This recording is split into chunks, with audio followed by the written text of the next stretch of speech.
Good afternoon, ma'am. I am Marisol Sulisa. I am here to have some questions about your experience in teaching. And by the way, ma'am, how many years have you been in teaching? Not a year. Mag 1 year. Okay. Thank you, ma'am. My question is, what are the components of instructional planning? Okay, one of the components of instructional planning, creating goals, choosing methodologies, and strategies, and selecting relevant assessment. Selecting methodologies, the methods you are going to use in teaching. Okay, thank you, ma'am, for your answer. Now, what do you think the most important of component in instructional planning? The most important is the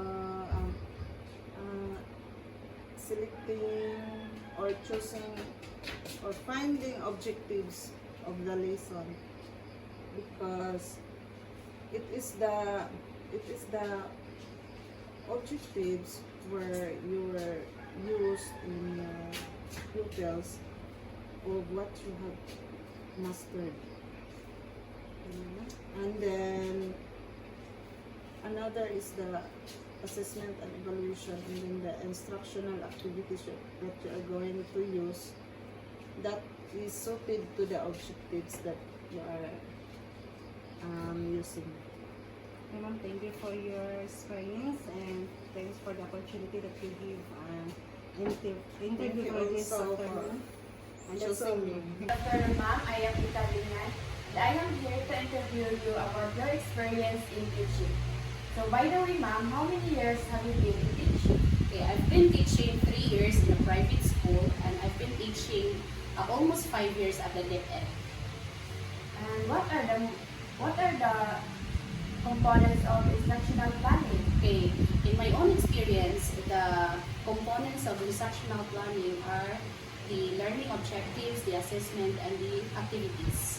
And what are the most important components in instructional planning and why? The components of instructional planning are the learning objectives, the assessment, and the activities. They are essential in the daily undertakings of the teacher, because all of these three must do its part to the learning of the pupils. Whatever the outcome or whatever the lessons that you're going to take or to tackle, you are going to follow these three.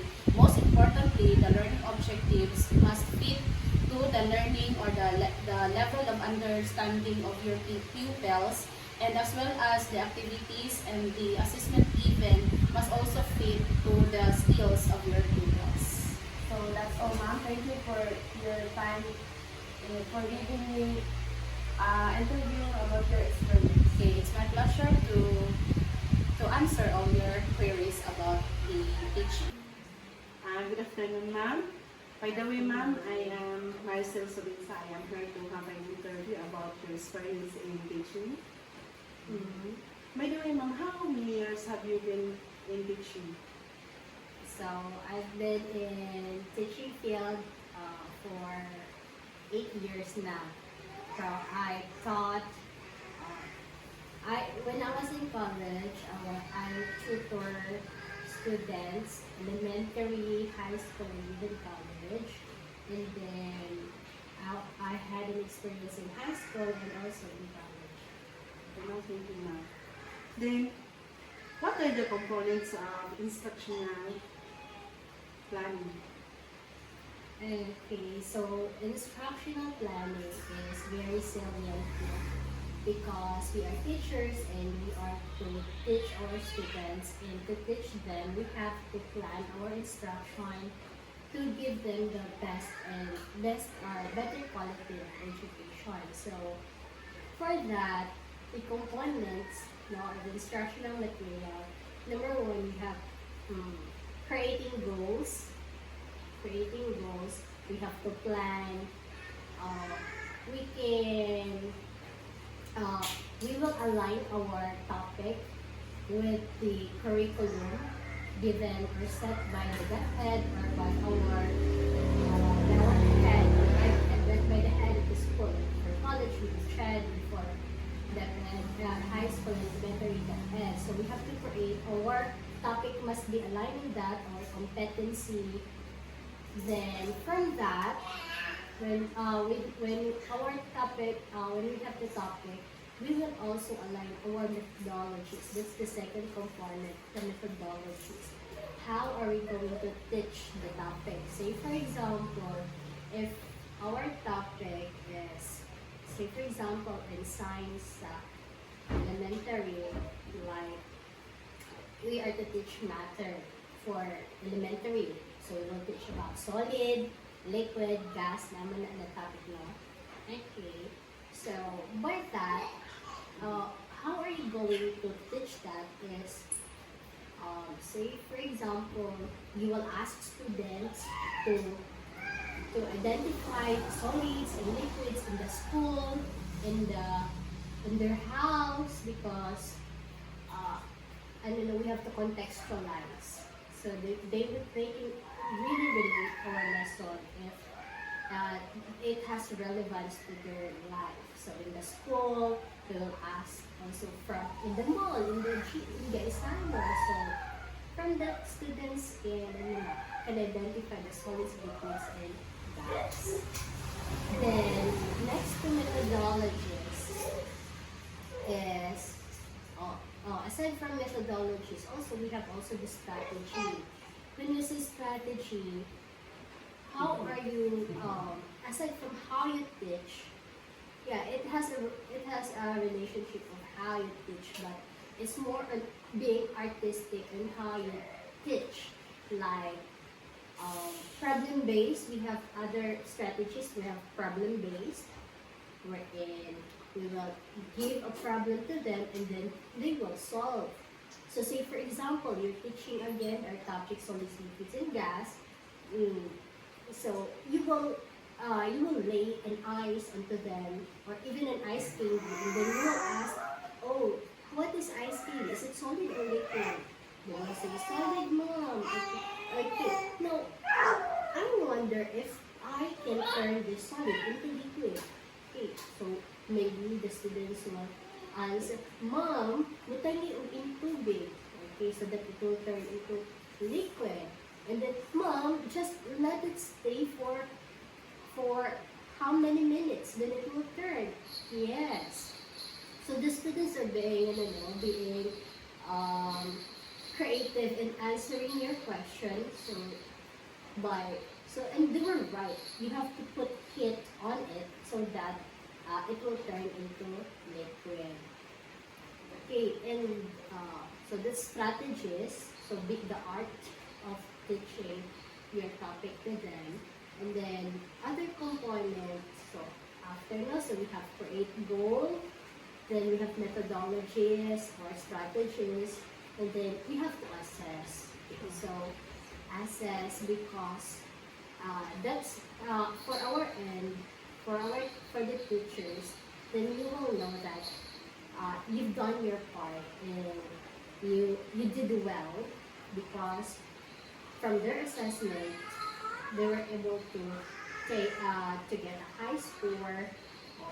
Okay, so we have types of assessments. No, we mostly teachers used to assess by paper and pencil test, multiple choice, essay, like that. But you can also assess through questioning. You just give question and then they will answer. And from that, do not always remember that when you assess, always give feedback, because as teachers, sometimes we are busy and because of time constraint, especially that has implemented 45 minutes na lang. So that's, maybe our part is dugay ta maka-check. Again, and that's not a good habit for us teachers, because as teachers we have to give feedback. Okay, so we have to give the paper immediate to them, immediately to them. Okay, so that's it. Okay, ma'am. Thank you for a very nice answer.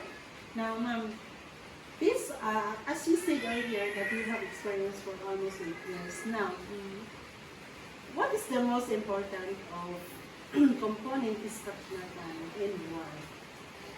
Among those components, what's the most important? Yes, ma'am. Okay, so, well, they are all very important and they work hand in hand. We cannot say that creating goal is the most important among them. But, all of them are, has the same weight. They're all very important because when we create goal, we have, when we have a plan, then we have to create strategy and methodology. Then after that, we will assess. So, silatanan is very important because we cannot, in teaching, it's not, it cannot be that we will just assess.